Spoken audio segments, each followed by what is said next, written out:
Welcome to Strategy and Solidarity. I don't know what that head nod was. I liked it. Welcome to Strategy and Solidarity. If you're only listening, there's a head nod happening when I'm doing that. Welcome to Strategy and Solidarity Pod, the podcast, an act of revolutionary defiance in the celebration of the things that bring us comfort, solace, and joy as we reclaim our humanity together. I almost read all of the words that were there, and that's enough. I am Carlos Kareem Wyndham. And I'm Teresa Logan. What are we reclaiming our humanity from? What? You just said as we reclaim our humanity, and I was just like, what are we reclaiming it from? Well, I would think the bloody jaws of capitalism would be the beginning of it. And, who knows from there? That's kind of what. Yeah, that's a good start. Yeah, just as if we gotta reclaim our humanity, right? Get it back from capitalism. How's your nervous system today? I'm feeling a little worn out. Are you? Yeah. It's fine.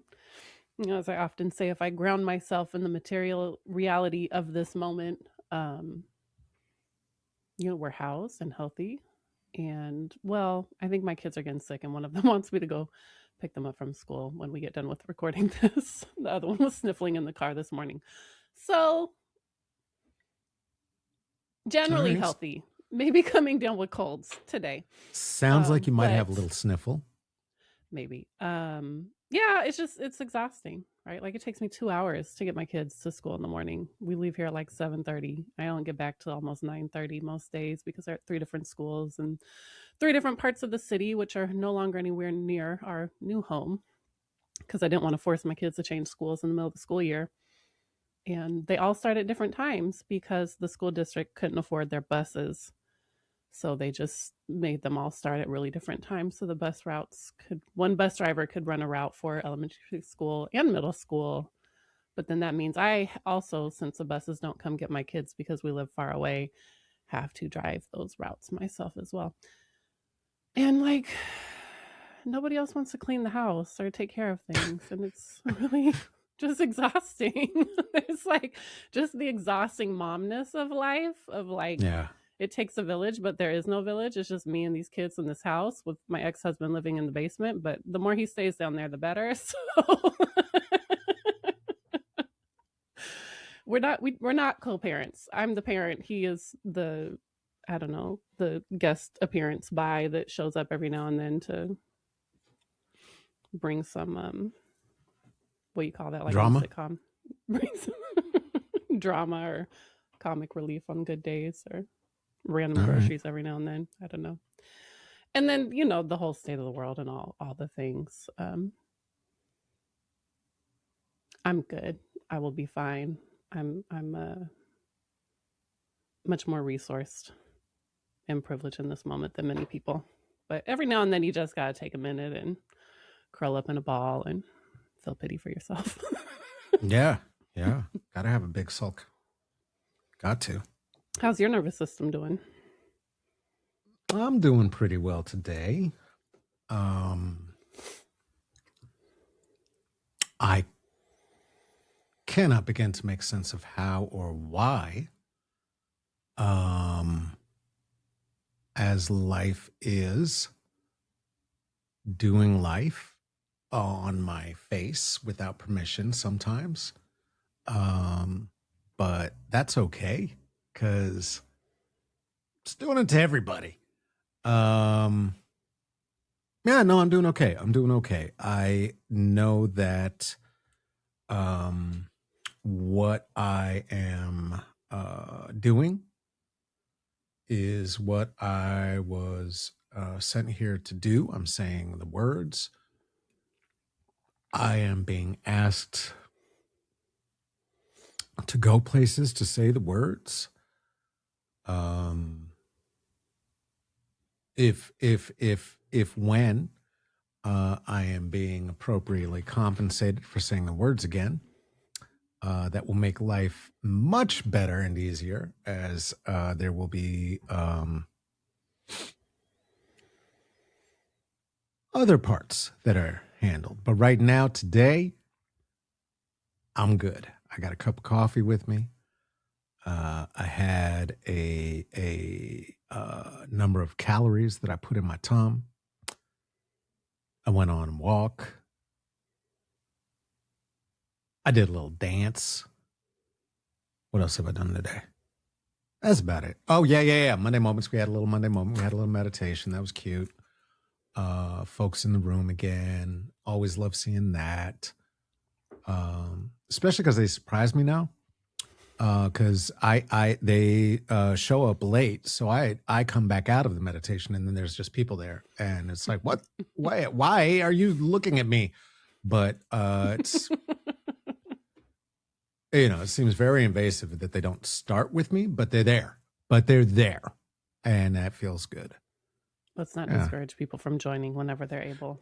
They're there. Come when you wanna. You kidding me? You kidding me right now?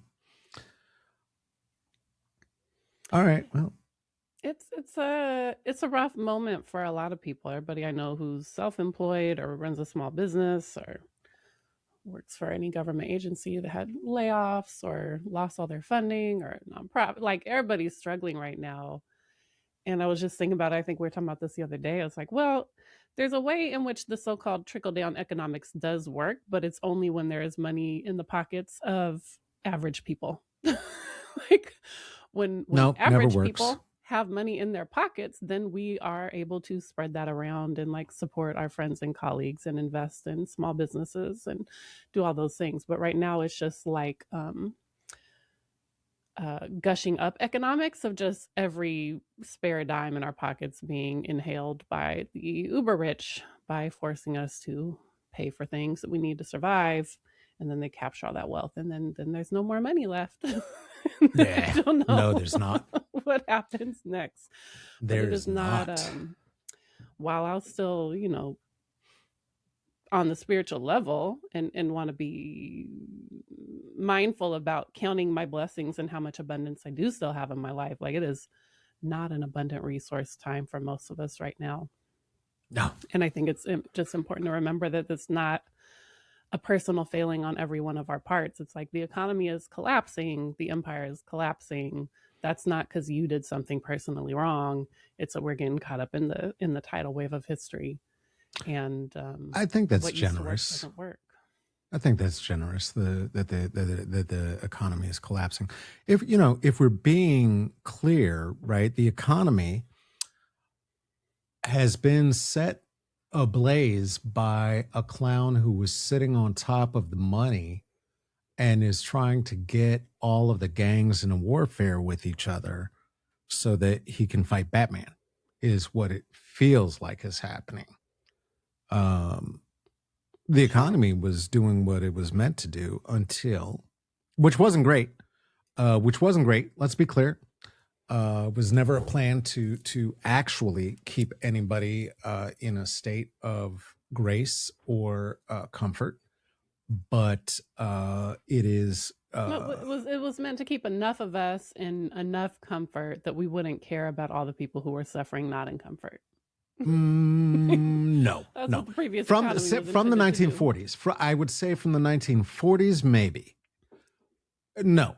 The economy in this country was meant to fill the coffers of the rich, and that's the only purpose of it. That's why free labor is what they're after. They say cheap labor these days because it sounds better than slaves, but no, this is not. No, we are tools. We are pawns. It is our job to shop such that it fulfills and fills the coffers of the wealthy, who do not shop, dress, eat, walk, go where we do. And we've never seen them. You've never seen one. You've never seen one. You've never seen one. And you're not gonna. But on TV, I've seen them on TV. I've never seen one in the wild. And after Luigi Mangione, I don't think we're going to see a lot more of them in the wild. But Listen. I mean, I don't disagree with you. I'm just saying when the economy was, doing well, in quotations, it just the machinery realized that if it could keep enough people, like in those times where there was a robust middle class or whatever, if it could keep enough people subdued enough with enough material consumption, then it was easier for the machine to keep running. Yeah. But at this Yeah. point, that is all collapsing as well. Yeah. Well, material comfort, right? Yeah, sure. Material comfort, because it was the consumption part of it was about giving them the money back, but the part of it that was meant to stop the ongoing rebellion. It's like a drug dealer. Like, here, consume some more. Here's a taste. Here's a taste. That's all you get. That's all you get. Everything's a subscription. You don't own anything. Like, it's, yeah. I do. Oh, by the way, hard copies of this podcast, if you need one, send a self-addressed stamped envelope. And we'll send you I forgot all about the transcript. That was a thing. $5 and a sassy, and we will hook you up with a full transcript of every word uttered. That is satire, not something we're actually going to do. I'm doing it right now. I'm stuffing envelopes. You just can't. Don't tell them what's happening. I'm stuffing them. Give me the money. Have you been watching? Did you watch the Super Bowl yesterday? Have you been watching the Olympics? Oh, the Super Bowl. Which one is that now? No. I've not seen a moment of football in 2 years and a couple months. A year and a couple months, I guess. 2 years. 2 years and a couple months. Went to a vacation. No. Went to a vacation with my child and father, and after I pre-surgery and with hands that barely worked, made the entire dinner by myself while my father sat on the couch watching the football. After he watched more of it, and I saw some, there were teams playing it. And yesterday I saw none. I don't know what time it starts. I don't know where they were. I don't care. Please don't tell me if you do know. But no, I'm not a footballing person. It's not for me. Sports in which, which are designed for Black folks and their descendants and poor folks who are not Black to get together on the field and sheathe themselves in exoskeletons, then smash into each other until they are concussed and brain damaged. It's not for me. I don't think I'm the target audience for that. No. Did you see some of it? Did you see? Not. You told me that the Hawks of the Sea were playing. I did hear that. Of ball. I think my oldest child was over at her friend's house and watched it, or at least the halftime Hawks show. Of the Sea. Well, congratulations to them Portland, or somebody else. The Seattle Seahawks are the closest team. So I was like, oh, have they ever won a Super Bowl before? But they did. So congratulations to them, I guess. Yeah, when they had a Black quarterback, I remember. I definitely am not a football fan. I did just watch the Bad Bunny halftime show. Did you now? Internet this morning. Oh, sucky. Sobbing in my kitchen. Why? Was that the goal? It was so beautiful. I don't think so. It was really beautiful and joyful and well done, and just highlighted so much Puerto Rican culture and history, and which also brings up for me the many similarities between Puerto Rico and Cuba in terms of culture and history. There's only about a perennium of distance separating them, so that makes sense. I believe, more eloquently, it was once said Cuba y Puerto Rico son las dos alas del mismo pájaro, which is Cuba and Puerto Rico are the two wings of the same bird. Which is to say that there's just a small perineum between the I cloaca. believe no, there's a whole And entire island of Haiti and the Dominican Republic between the two there's islands. not. Well, that's So no, maybe that's the no, body of no, the bird, no, and Cuba and no. Puerto Rico Yeah, are the that's the wings, body. according That's to the Jose body. Marti. Yeah. So, all right. So, two wings of the same bird, and it brought stuff up for you. It was one. It was very well done. Two, Did there you was bust a open lot. the coquille? No, I'm Okay. not Puerto Rican. I've never been to Puerto Rico. I do have a lot of Puerto Rican, New Yorican friends from New York who were in Cuba with me because we all did study abroad together. But there's a lot of, there's many similarities, things that look and feel the same, but have slightly different names and that kind of thing. It was beautiful and really well done. There's a lot of interesting historical significance in there. Like he turned the entire field into a giant sugarcane field, the football field into a giant Yeah, sugarcane I heard field. that was some people who had to stand there the whole time, dressed up in sugarcane outfits. That's what the sugarcane was. Just dancers in suits, which is amazing. That seems like the hardest job of any of them. Walk out there in a giant sugarcane suit and don't move. There were people? Don't move. There were people inside the sugarcane? Yeah, the sugarcanes were just people in sugarcane camouflage. Oh, so that they could which get is on how the we're field going real quick? to. Yeah, no, that's how we're going to deal with Spanish if they come back, because we fucked it up last time. I'm not from Puerto Rico, but those are my brethren de la raza and sister de la raza. And how often have people assumed that you were Puerto Rican? Every time they look at me and hear me say my name. How many times have people not believe that you're not Puerto Rican? Well, Cubanos don't believe I'm Puerto Riqueño. That's that. They don't think I'm Boricua.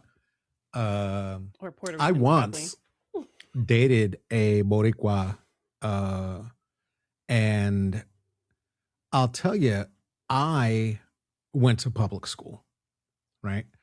And private this was not early. Better. I don't know why you always say that like an insult. Well, listen and hear the rest. A lot of private schools are even worse. Okay. For different reasons, but not the one I'm about to elicit. Okay. So I was getting ready to begin my journey into Ocha, becoming prepared to become a priest, which I've been for some 20 odd years. And one of the things I had to collect was coins, money from foreign places. And if you were to ask somebody from the islands to bring you back some money from Puerto Rico, they might break up with you, because Puerto Rico is part of the United States and has been. And unless you want $1, what the fuck are you asking for? So they did. They broke up with me. But I got a giant aguacate and some coffee out of it.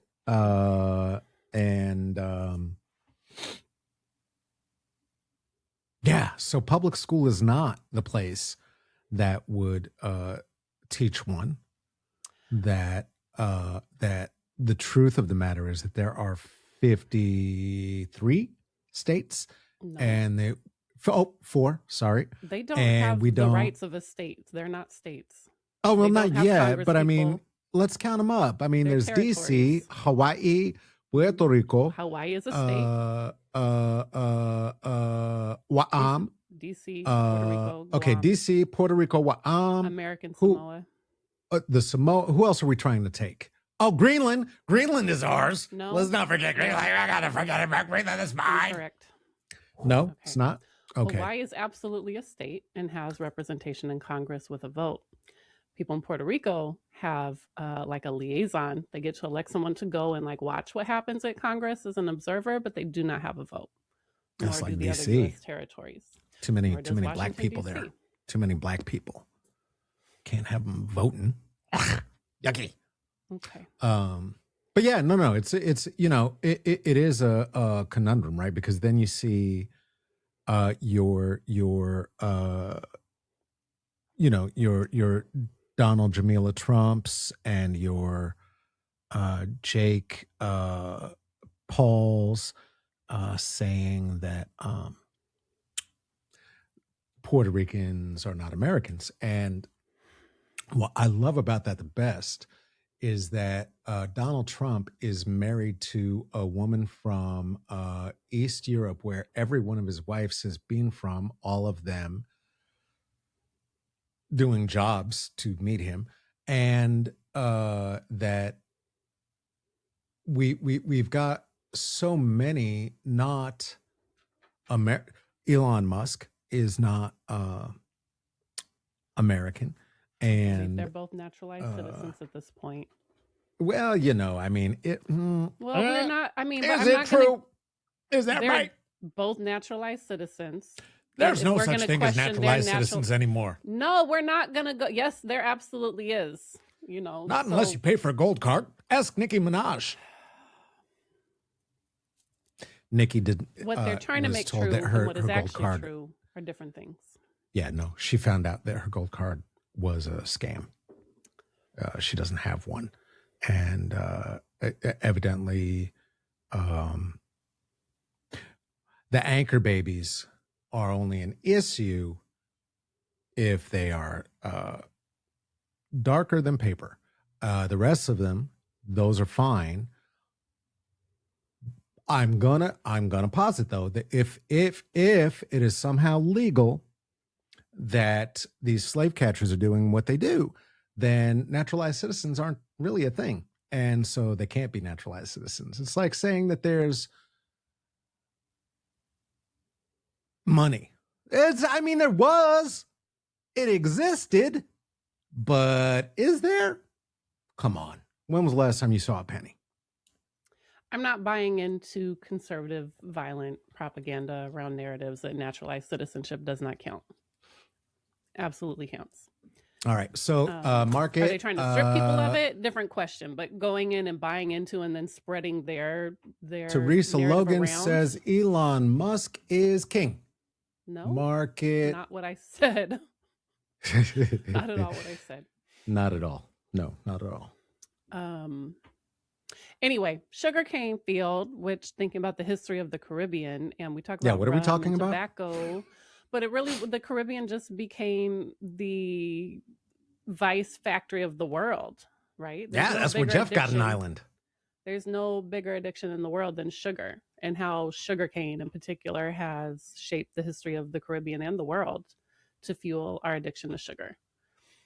Yeah, I mean, we talked about that last time, the connection from the horrors that Columbus and the first colonizers wreaked in the Caribbean, and they're not removed at all. It's a direct line to Epstein Island from there. But so interesting looking at sugar and the sugarcane fields there, and it was kind of like a maze he wove his way through in the performance with different aspects of Puerto Rican culture and different things happening all over the place. It was very beautiful and well done. There was a very interesting moment of some like aerial dancers that were hanging off of power lines, power, like telephone poles, and just thinking about what choosing him for this year at the Super Bowl after Kendrick Lamar last year, and Trump walked out after the halftime show last year at the Super Bowl when Kendrick performed. This was another huge FU to Trump by the NFL, I think. Not that they're my favorites, but I think by Jay-Z, but what?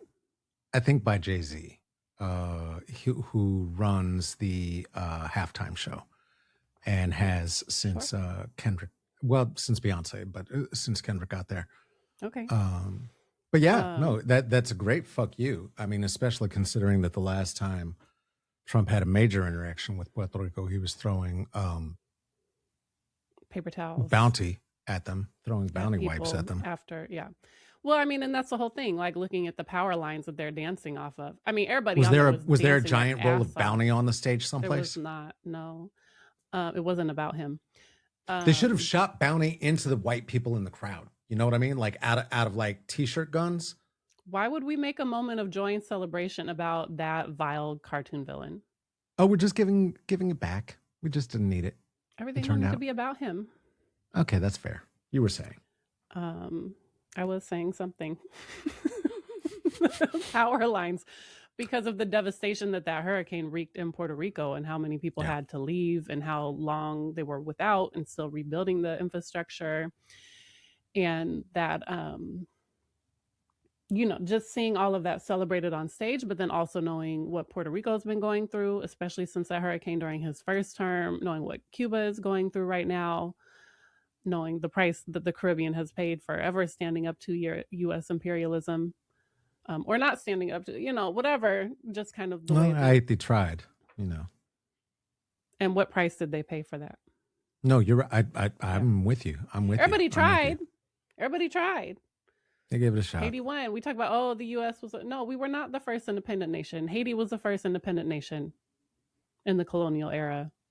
And then the whole world put an embargo up against them, refused to do any trade, and then told them they had to pay reparations for their own freedom to France for the next 100 years. Yeah. Cuba tried. Cuba escaped, had their own independence from Spain, but then were pretty much a territory. They weren't officially a territory of the US, but they were managed as if they were a territory of the US with lots of intervention and influence, both formal from the government and informal from the mafia, for the next, 50 years after their independence until the Cuban Revolution. And then the US has done everything they've been able to try to stomp them into the ground and out of existence since then for daring to have their own country by and for their people without US intervention. And they held out 1959 to 2026, and it's really rough over there right now. Like, not enough food, the entire energy infrastructure, the energy grid just like collapsing. People are not having blackouts for 12 hours a day, energy being rationed, so you only have electricity half the day. You only got water for a few hours a day. And so then that's part of the sobbing part, was just like really appreciating seeing all of this highlighted and how beautiful and joyful the concert was at the halftime show, but then also just really feeling for what Puerto Rico's been through, what Cuba's going through. And then it was, it's meaningful. It took me a minute to realize he had not spoken a word of English in the entire show. It was all Spanish until the very end. He said, "God bless America." And then he listed every country in the Western Hemisphere, from Chile, working all the way up to Canada, including Cuba, which a lot of times Cuba gets left out of the list when people are talking about Latin America in the US, in official channels, right? And that kind of pan-Latin unity and that sort of thing. It's very meaningful. In theory. I don't know. Then it gets me into that existential place of like, we can create so much beauty and so much wonderful things, and then we're stuck in this place with just awful people doing awful things, and then I don't know what to do about that.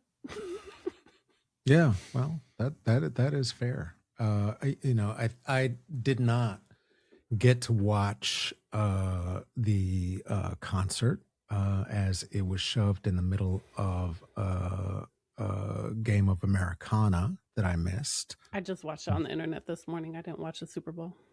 Yeah, I'm going to check it out later for sure. But I was aware that it was happening. I could feel the whoosh of horniness across the country happen all at once. And some very upset white men, both that their partners were horny and that they were a little horny to be seeing that bunny. The most crotch grabbing I had seen since a Michael Jackson performance, for sure. Yeah, well, that makes sense. I did see stills from some of the folks who were just dancing on the float, which included Pedro Pascal, who is in everything. So of course he had to be there. I believe he's in my bedroom right now. Really? if I'm not mistaken. Um, How did that happen? right. Well, after the Super Bowl, He things. just came down. Yeah. Since he is, flirting with the idea of coming out and pretends like he's gonna come out, but then does super gay shit all the Was he time one in of the ones public. grinding? There were definitely some men Oh yeah, grinding with each other on the he show. was. I don't know. I saw stills. He was under the pink thing. I didn't see it. I don't know. Pedro Pascal was there. So was Cardi B. So was Ricky Martin. I saw him singing. It took me a minute to realize that's who that was. Yeah, he painted his Lady hair, Gaga. so it was very confusing. Lady Gaga showed up. Lady Gaga, my favorite Puerto Rican. Now, Never seen a better confusing. Puerto Rican. Definitely not Puerto Rican, but she made What? more sense there than Mariah Carey did at the Olympics. That was very confusing. I don't know what you're talking I about, was less but okay. confused by Lady Gaga at the Bad Bunny halftime show than I was by Mariah Carey at the Italian Olympics opening ceremony. Is Mariah Carey skiing? Lip-syncing. She was lip syncing and singing. Is that a phonetic sport? Italian. It is. She won the gold medal. If it is. Boom. There were some Italian opera singers who were actually singing that were incredible, like Bocelli and whoever else. I don't know people's names in general, and definitely not Italian opera singers. But there were many Italian singers who did an incredible job. But why was Mariah Carey there? The bad one. Why was Charlize Theron there talking about peace and Nelson Mandela? It was very confusing. She's South African. She is? Yeah, she's South African of birth. That makes sense to me. Does it? Well, I don't want a white South African announcing their support of the anti-apartheid movement necessarily. I mean, but it will convince more white people than a black person saying it. Okay. It was a very white opening ceremony at the Olympics. Like, there were some people of color in there. This is the snow Olympics, right? It is the snow Olympics. And okay, that's Italy, not the Olympics. That doesn't count. I am sure Italy probably has as many immigrants of color as France does. There was a lot of people of color at the French, the opening ceremony of the French Olympics. I would not expect there to be many, if any, black bodies at a not Olympic Olympics. These are not Olympics. This is like the timeout in between actual Olympics that happens during the winter. These are not sports. Bougie colonizer Olympics. Sliding down a hill with sleds on your feet. That's not a sport. Get out of here. Black and biracial appearing athletes at these Olympics. Well, I'm glad for them doing their leisure activity and having the opportunity to do it. There's no running, there's no ball, not a sport. I don't know what I'm talking about. I don't care about the Winter Olympics. I don't care about the Olympics. I'm upset with the Olympics overall and with sports. It's not my thing. Why do you dislike the Olympics? Oh, I don't like war or war games or games about war or things where white people and cis people think they're showing their supremacy over somebody, or things where cis people who come in fifth think that they should have won if the one trans woman who also came in fifth didn't. Things like that. And then also or Olympic villages. We just woman who's not technically a trans woman, but yeah, then they're just accusing everyone. Yeah. And yeah. And then accusing boxers of all being trans because they win. Like, just so stupid. And then aside the dum-dum of it, right? You're taking all these kids and exploiting them and not paying them to show off for you, which gross. And then add to that what they're doing to each and every one of the cities, states, countries that they invade, where they then build up what they call the Olympic Village, and they build a stadium, and they build a this, and they build a that, and they tell the city people and all of the the whole of the mayors and everybody there. Hey, we're going to make you rich and it's going to be fantastic and you're going to be the best ever. And then they leave and everything they built just rots. And that's all that ever happens. Nothing has ever happened with a single Olympic village anywhere on this planet that was worth a shit. They move houseless people because they build them where there's houseless people because they got to build. And of course, houseless people have shanty towns. So eminent domain is much easier to move around that way. And it's disgusting to me. I don't need to be involved in any sport that ever allowed or activity for either Hitler or Donald Trump or Donald Hitler to be, or Adolf Trump to be on television or representing anything, because I just, sentient pudding with bad hair is not my hero and I don't care. So I'm not for any of it. I used to run track. I love the events in track and field. I love the actual doing of those events. There does never need to be an Olympics for that ever, ever, ever again, as far as I'm concerned. And I wish that they, FIFA, the NBA, the NFL, and every owner therein would all emulsify themselves. That would be fine. That would just light yourselves on fire. We don't need it. In fact, we could use Donald Trump's head for the Olympic flame if really we want to keep it going. But I'm not for it. Okay. Could put the Olympic flame out with a Baron if it gets too big, though, because of all the hairspray. But no, it's just it's really ideologically the idea of trying to assert supremacy of country, which what the fuck is a country? Shut up. I'm good. I don't need that. It's not for me. I used to need it, but that was because I was indoctrinated. But I got free.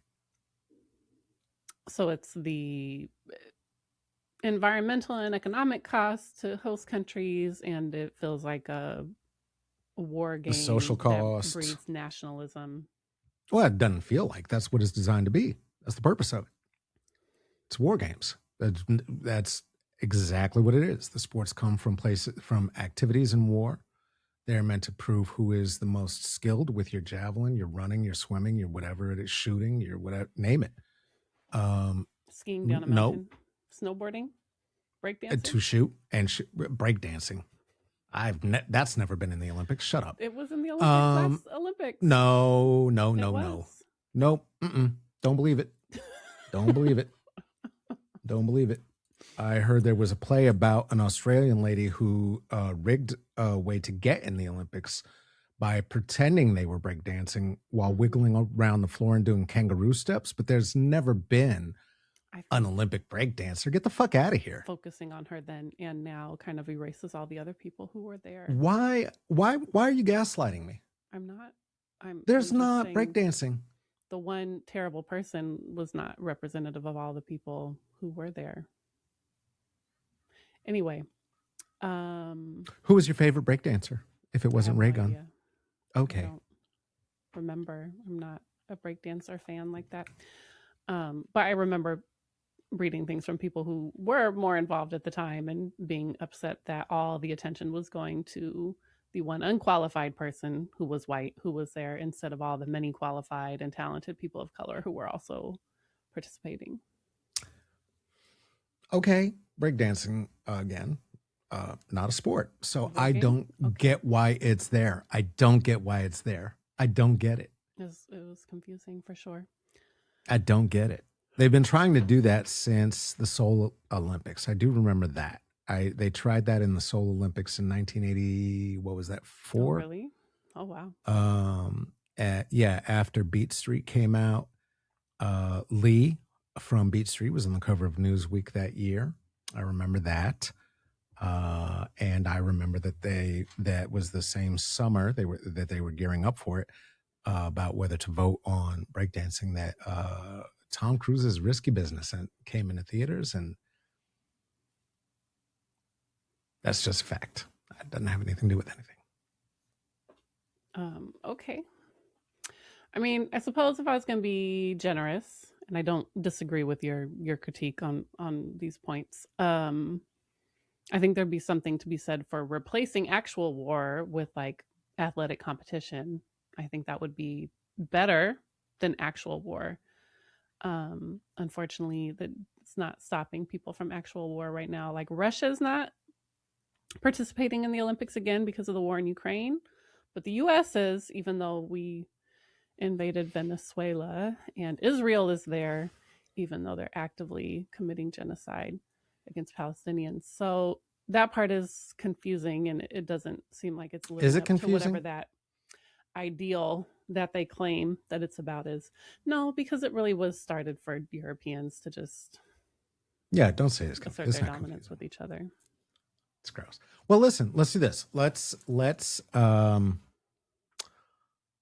go ahead and lace up our cleats and get ready to sprint a quick 440.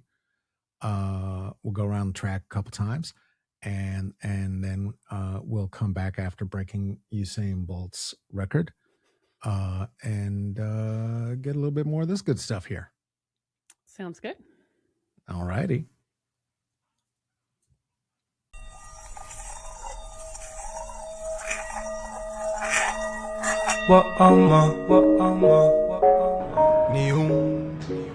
Hey, welcome back to Strategy and Solidarity Pod, the podcast. Oh boy, all that Olympic fun just filled me up like so much beans and rice. I feel like I was in the halftime show. It's fantastic, fantastic stuff. Hey, what does help if it's not sports? Certainly it is art. We talked about that and why it is so important to be able to share the messages of those who have been most impacted by imperialism, by colonialism, by capitalism, most negatively impacted, to be able to express their concerns, their realities. What does work though, in terms of movements for resistance?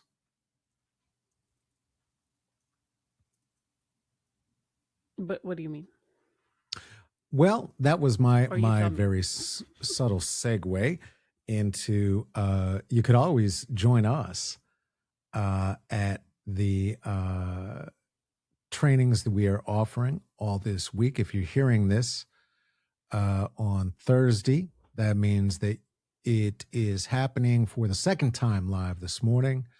If you're hearing it Thursday morning, if you're hearing it thereafter, the offering that we just put up, which will be conflict resolution for anti-fascists, will have come to the completion of the live portion. You can still join us asynchronously, and we wish that you would, because there are going to be live participants for the next 2 weeks who will be in discussions, both close and far, and looking at how we do different conflict resolution and what that framework means during a time of heightened fascism. So please go ahead and join us there. You can find that at strategyandSolidarity.com. And if you are already a member, just toggle around a little bit. You can find us. You're there. And also, if you're a member, you're hearing this early and in enough time to register. So that'd be lovely too. We'd love to see you there. What else is good that is happening that the people should feel good about? That's good. Well, I don't know. I mean, I think there is a dynamic we are demonstrating here. Excuse me. that's worth exploring a little bit in terms of strategy and solidarity. It's like if you scratch almost anything below the surface, there's problematic things happening everywhere. And if every time someone brings something up that is, giving them joy or has some meaning, and then we're just like telling them why it's all terrible, it's not necessarily the most effective recruiting strategy. What are the places and things where you find joy and connection, and that help you invite people into possibility and hope instead of the catastrophe and rotten nature of the capitalist underpinnings of everything we know and love?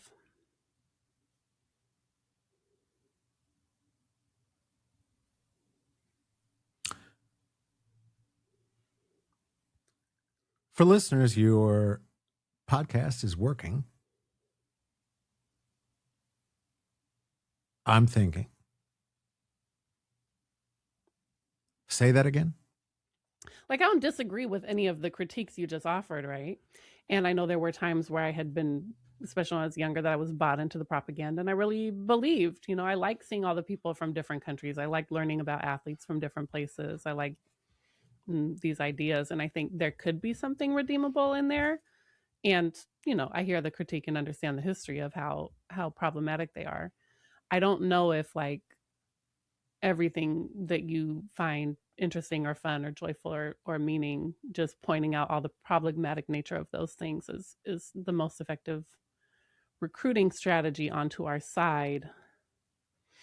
And it is a thing that not just you, but I think this is a thing that there is a conversation about in revolutionary or leftist spaces about pooping in the punch, maybe. Yeah, maybe. I mean, I'm pretty much here to ruin your day. Okay. If in fact,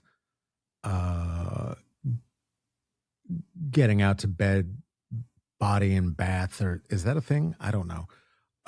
Whatever corporation after you ate your genetically modified chicken strips during the Super Duper Bowl. Listen, everybody did that. Everybody does that in this. Not everybody, obviously. Many, many, many, many people do that in this country. And you can liberate yourself too. I serve as a possibility model. My father and my family. There are pictures of me as a child with football helmets on my head. Oh no. And that's clearly my nature. Did you So play, or were you just yeah. You played football? Yep. Like Yep. Pop Warner, or like in school? I don't know what the hell those words were, but I can't imagine that I Were did you that. on a school What'd you football say? team? Like Yes. Pop What Warner, was the like thing little, what is that? little kid football that's not through the school. Little League? Like little league football.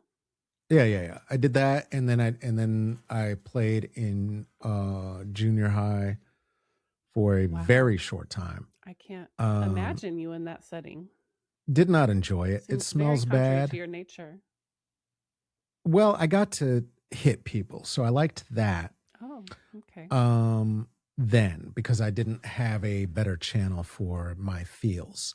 Okay. But for me, I guess the thing is more an issue of one, recognizing what it is that we enjoy about the things.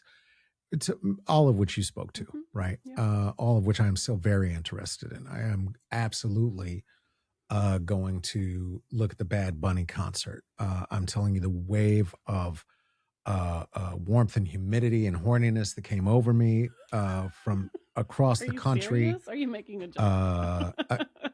Psychically, you really felt it? I felt the humidity. Yeah, I felt you and everybody else. I could just tell. No, obviously not. But clearly, the fact you felt that a disturbance in the force. I felt a disturbance in the force. Somebody was thought to be more beautiful than I for a moment, and I don't like that at all. No, Benito did his thing, right? Is what I've heard. I know his name now, so I'm already winning. I don't know much more about him outside of that the rhythms that many of his songs are produced with are traditional Borican rhythms. Now, I don't know if that's all of them. I don't know if he does other things or hip hop or pop or whatever. I don't know. I don't care. I'm washed and old. It's not for me. But that the young are about it, and it's not, and nobody is singing gasolina. I find that huge and extremely encouraging. They definitely did give that a shout out and sing that one time. Boo. They That's definitely terrible. acknowledged that. Well, that's nice that that's good. And Why I like that. Why I do you like hate that that so song? much. I am for plena. I don't reggaeton never did. Yucko. I was not there. I am for plena music. I am for hip hop in any of the islands. I am all for rhythm. You want to bring a rhythm and chant over it and rap over it? Great. I'm for it. I will say that's not a beat to me. I can't. I can't. that's not even the reggaeton That's beat. all. That's not a reggaeton. Gasolina. What I will say is I watched reggaeton eat hip hop in Cuba, right? Like I went to Cuba first in 2002. I went back in 2004. Reggaeton was just coming on the scene. It was just kind of going global, just starting to in Cuba. Like when I was in Cuba in 2002, I So heard you're talking Cuban about 96? Okay, 2002. Okay, so this is after. Okay. I thought this was the Asada I thought this was during the Asada trips. I thought this was during Black August. No, later. Say your words. I mean, that was still happening then too. But no, 2002, the first time I went to Cuba, it was all Cuban salsa or hip hop. And it was US hip hop, but there was also Cuban hip hop. Went back in 2004, and there was still a lot of Cuban hip hop, but reggaeton was coming on, and it was pretty much displaced American music. Like there was not as much American pop or hip hop music anymore. It was all reggaeton, Spanish language, which is interesting in looking at it as like the colonialism of American music being dominant around the world and having this Spanish language music that was developed in the islands kind of displacing the colonial influence was an interesting thing to watch happen. You know, it's interesting. I'm not saying it's good, bad, or otherwise. It was not great for the Cuban hip hop scene to be eaten by reggaeton alive, which is kind of what it seemed like happened over the next few years. But I remember coming back to the US and like in the clubs and things, they were playing that Gasolina song is the first time I ever heard Spanish language music in US clubs, not in like Puerto Rico, in New York or something, right? And so it was the first time that like Spanish language music was making a global Absolutely not. Macarena came out well before that. That was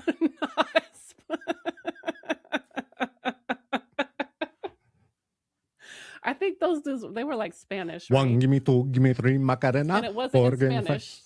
Hey, Macarena. Weren't they Spaniards? I think they were Spaniards.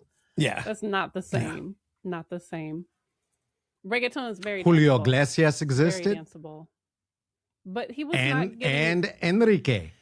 All the girls I loved before. The Stephanie, as they call her. You know, they would cross over. Shakira, they'd cross over and then sing in English. And then they'd be mega pop stars in English, but not with Spanish language. Shakira sang in English? Okay. I missed it. Don't make that face at me. I missed it. All of her famous American pop songs are in English. Okay, I was on tour when Shakira was famous, so I didn't know that because in the rest of the world, it wasn't. She was singing in Spanish. Yeah, well, yeah, she would. And it sounded great. But no, all her big mega pop songs that most Americans would know are in English. Oh. So there's a lot of crossover, but it was the first time. Hips Don't Lie. Hips Don't Lie. That's right. I forgot. Yeah. You're right. Okay. Anyway. Yeah. It was an interesting moment to watch reggaeton come out on the scene like that and be a something born of the islands that then went global. I mean, I'm glad it had the half a moment and the one song. It for me. sounds like What hearing song? Desi Arnaz sing Babalu. Oh my god. I don't like it. I don't want it. Is it because And you're I'm dating hip glad hop here that too, or what? Plena music and music from the people is back in vogue, even if modernized. I really do enjoy it. And the resistance, right? And ultimately, like that, it just spoke to my age then too, right? Like, I'm not for it because I'm not of it, and it's not for me. It's an age thing more than anything else. It's not anything other than that. Well, no, it is more than that. It is more than that. When I was in Kingston, I was working for the media women's media project, and looking at that level of media literacy in 1992, we were already trying to challenge the need for slackness or essentially just bawdy dance music, and half nudity coming out of 12 and 13-year olds who are being marketed as elder than that and produced by dudes older than them, right? So even then I was like, listen, I'll listen to Whirl Girl. I'm not gonna lie, I will. But also I can't pretend like Whirl Girl is not problematic. You know what I mean? I can't act like Shabba Ranks is not foul. I will listen to it because I am that old, right? Gasolina, nah. If you know what it is, you know. And yes, same kind of thing. And so what? Young people do that. Young people write songs about fucking. That's what they do. Let me ask your let me share this one with you. We were in the car the other day. My middle Mm. child's like, I want to listen to some Michael Jackson. I'm like, okay, I Oh don't really God, no. understand why, but okay. What? Sure. So we turn on some Michael Jackson, Thriller, Oh, oh, Billie Jean. We're talking about who oh, was Billie Jean. Okay. We're going through the things. You're saying that like these are not iconic songs, oh pop culture God. touchstones for many generations. I The fact that understand. there's a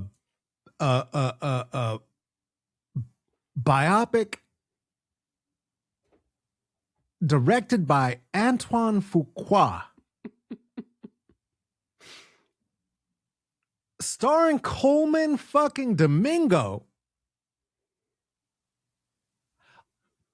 about this,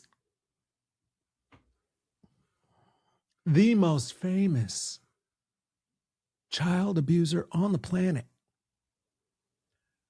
What the fuck? Is he in the Epstein files? Or was Yeah. he Michael Jackson? Yeah. Mm, Yeah. okay.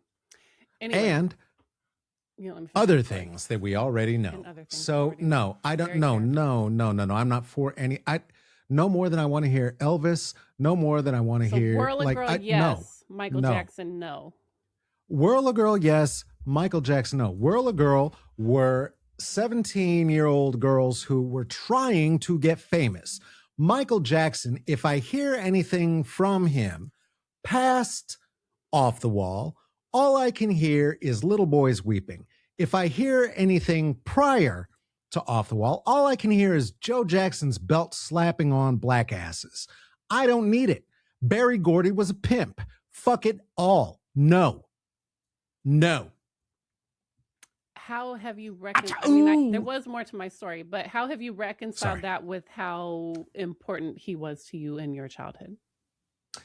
The same way I reconciled how important Dave Chappelle was to me in comedy at a time when I took the poster that I had on my wall from the Block Party movie and put it out in the street on the curb. Good luck. I don't need this. This is foul. Goodbye. I don't. It's disgusting to me. I can't be complicit. I can't be complicit. It's gross. It's gross. So, what did your child want to listen to Michael Jackson for? Were they doing a research project? I'm not sure. Which child? My middle child. Didn't that by age? I said middle child. Middle? They're 14. Yeah, that sounds right. I mean, that's who Michael Jackson appeals to, which says a lot as well. Okay. 14-year-olds like that always have from the time he came out and until he died. Okay. So we're listen to Michael Jackson. We pick up my oldest child, who is 16. My oldest child is a Drake fan, and my middle child. Oh my God. I got to go. My middle child, I think my oldest child continues to be a Drake fan, mostly to be counterculture to what everyone else has to say about Drake right now. But also, I guess maybe she actually liked his music before all this stuff came out and the whole Kendrick destroying him thing. My middle child has unrelentingly, and I've joined in, given my oldest child a lot of shit for liking Drake, given all the things that have come out. And so we go listening to Michael Jackson. We pick up my oldest child from where they were, and she gets in the car and she's like, "Oh, so y'all won't listen to Drake, but you'll listen to Michael Jackson? Wasn't he way worse than Drake?" To which my middle child replies, "I am not financially supporting Michael Jackson by listening to this music. He is dead. And Michael Jackson is an iconic figure of international and intergenerational meaning, whereas Drake just makes mediocre music that no one will remember in 20 years." Those streams go directly into the accounts of the Michael Jackson estate. So if you're streaming and not listening to music, then yes, you are. Yes, you are. Yes, you are what? Benefiting, supporting and benefiting Michael Jackson. Who's and dead? his estate. And his estate, yes. Who does the estate belong to? Who benefits from the estate? That would be his lawyers and his family. He doesn't have children. He had 3 white adopted children. Well, in the same way that Bubbles was adopted. Well, legally, Bubbles was his monkey. Shit. Are you calling the children monkeys? Do they have thin lips? I don't know. I'm not calling them monkeys. Absolutely not. I don't. I don't know what's happening now. No, I'm not. No, I am. Listen, I'm not going to watch a Quentin Tarantino movie. I'm not going to listen to a Michael Jackson album on purpose. He had an amazing voice, and he had an amazing conviction to speak in a pretend voice out loud that many of us have heard him not use. And okay, and I don't care. Whatever happened to him as a child, the atrocities that he unleashed on children across this globe, no, absolutely fucking not. Absolutely fucking not. You don't get to build a child's seduction camp in your house and then somehow get a pass because you're dead. I don't care. Did it influence me? Yeah. Was it real culture? Nope. It was pop culture. It was mass produced. No. There was a culturally significant album and then some culturally significant films that came from another album. But if you never heard another song from Dear Michael, Ben, Blood on the Dance Floor, would you know? I'm asking seriously. Would you know? Would I know that I never heard another song of his again? From those 3 albums. You don't even know that those are albums. See, this is what I'm saying. He's had 2 albums. Like, we don't need it. There are other songs. Okay. I appreciate that. All that said, the question that you asked is what I offer, which is, hey, we can make our own stuff. It's just that simple. Yeah. We don't need to consume it. You don't need to buy things from people. You can go see things that are live. You can see people who are doing things. You can see people who are local and not being put up by corporations. Pepsi doesn't have shit to do with their success. They did not have to sell half of their anything to the mafia, and nobody's keeping them filled with drugs to do what they're doing.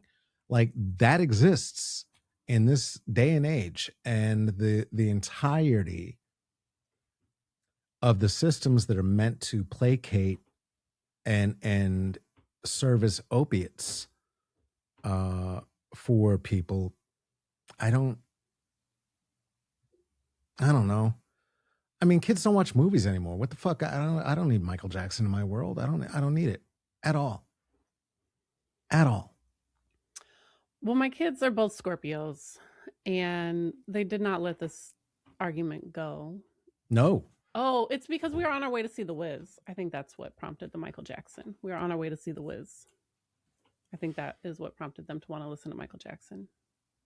Mm. Anyway, I told them like we don't have to come to a consensus agreement on this, and you both have valid arguments and points to consider. And what is important to me is not that we agree, but that we stop arguing about this. And that you both are making decisions based on a thorough analysis and not, and being conscious of what you're choosing and why you're choosing it, right?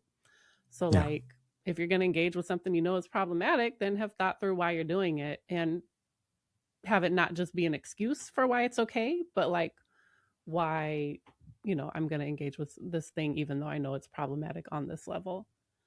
Because it's hard to opt out of everything, especially if you have not spent your life kind of being in the counterculture, because everything has problematic layers pretty not very far below the surface. Because we live in a culture built on white supremacy, capitalism, patriarchy, and the exploitation of other people. And so there's not many things. And I think that inviting people into discernment around what we're choosing to engage with and why, knowing that, it is basically the good place and there is no way to win.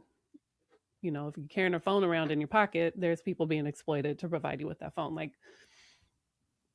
And so I don't know where that balance is between pointing out all of the harms and the things are problematic, but then also recognizing that there is very little way to make it through this world if you're engaging with, if you're not just living off the grid somewhere far away, which you probably had to have like either a lot of money or a lot of know-how and just be like camping on For a lot property of you don't no own. money. Yeah. To be doing that. Well, even then it's like, but where do you get your supplies and things unless you really just found some wilderness and you chopping down trees and I mean, I guess, but that's not like not a lot of people can go live that way. No. No, nor would I suggest it. I mean, it's got its own conundrum, right? And I am well aware of the innumerable ways in which I am complicit in this, not the least of which is that we're yapping into these microphones from our homes into something that will then be broadcast elsewhere, all through technologies that are not doing us favors. I'm aware. I know where I live, right? I think the thing is, for me, as we are trying to be part of and usher along a movement toward a more equitable, sustainable, holistic, human and humanistic, knowing that humanistic also has to include every other life form on the planet, frame, right? Then the allowances for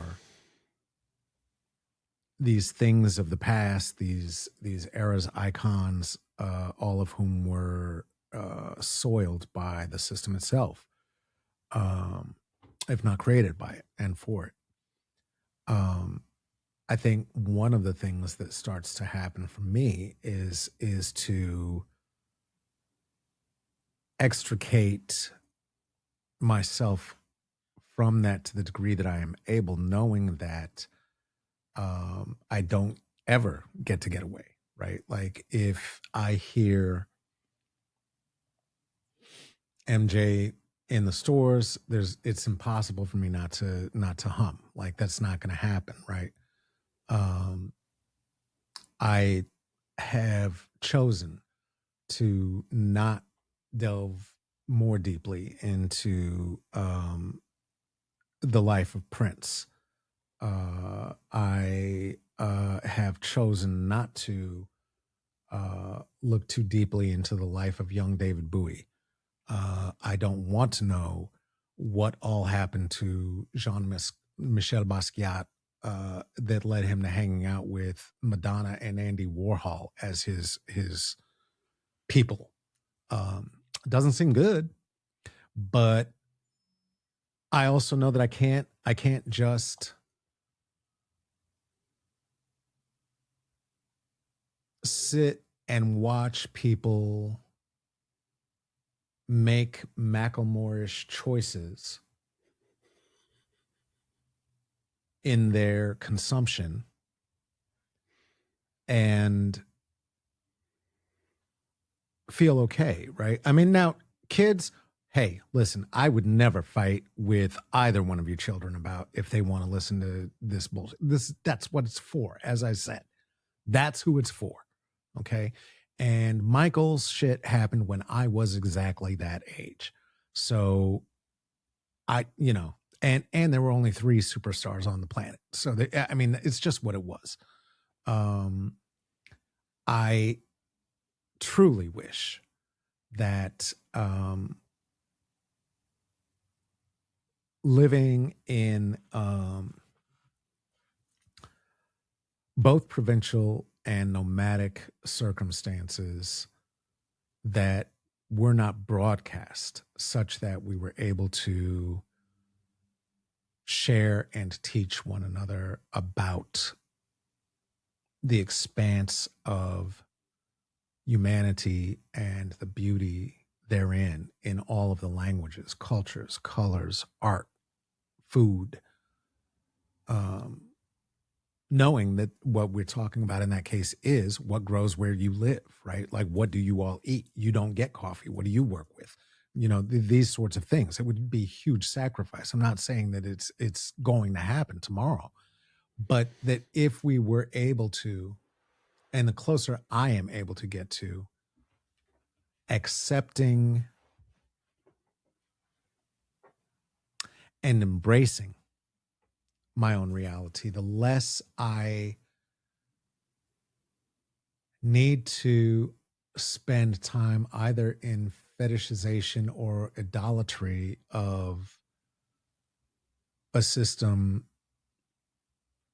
that requires sequin. That said, of course I love sequin. I'll wear more of it than anybody else. I'm the last person still wearing sequins, and it's not even the right decade. I don't care. I love it.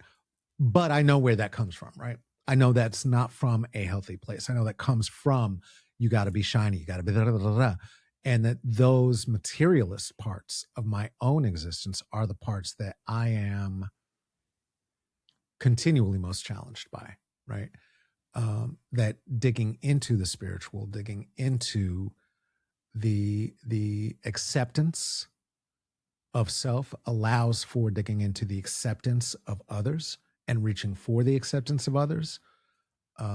In the same way that knowing that if as you had said in earlier conversations that we had, I don't know, on or off mic, if I am to be a conduit of assistance to people, if I'm going to be part of helping people, then when I am in need, I have to be able to accept help as well, because otherwise it's not reciprocal, and then we're not living in that rhizome, right? Because I'm somehow separate from and not part of. And the things that separate us, right?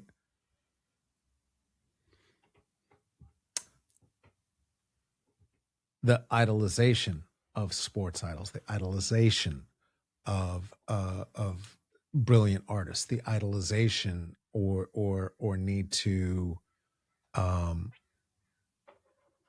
defend and define ourselves by country and land, not by land, obviously by land, we're made of dirt, but by country, um, dirt and stardust. I that's the part. That's the part that for me, I'm like, okay, I don't know how to get out. It is the good place. If there's hell, we're all gonna go. Curtis Mayfield was right, but um, I bet I can do a little bit of good in between here and there, and even if it's uncomfortable, even if it is getting off of TikTok and not being in what was the one I used to be in, Twitter. Because it's gotten to a place where it is just a hellscape. Now that said, did Facebook break the brains of many of our boomers? And should we slap a phone out of anybody's hand who you see scrolling through and you see Facebook? Yeah, break their phone. But also, where am I going to advertise? I don't know. There's no place else I could. So I don't know. I'm stuck. God damn it. Anyway, that's kind of where it comes down to. I'd like it to be better. I'm going to keep trying for it to be better.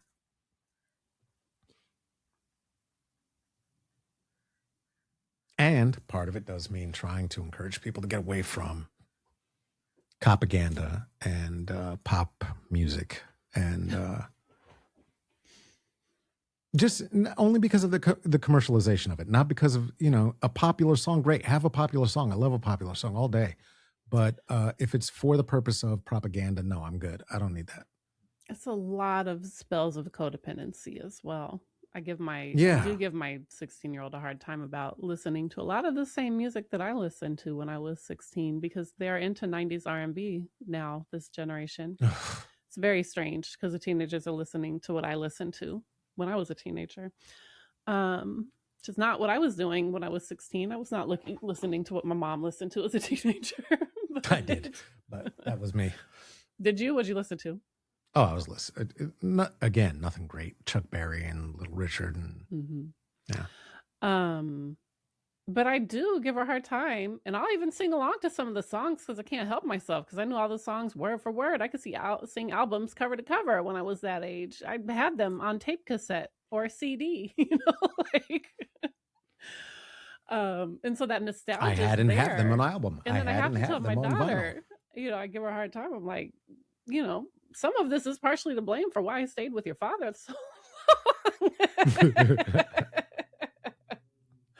All these songs about, I know I should leave, but I can't. They're just killing me, but I love you. I mean, all these songs of codependency. I'm like, you are singing spells of codependency into your soul every time you sing along to these songs. Because so much of that pop music really is propaganda for codependency, propaganda for consumerism, propaganda for not, the earth-centered regenerative community that we need right now, but for consumerism, overcompensating for your insecurities with material consumption and codependent relationships. Or just being cisnormativity. Or just being completely,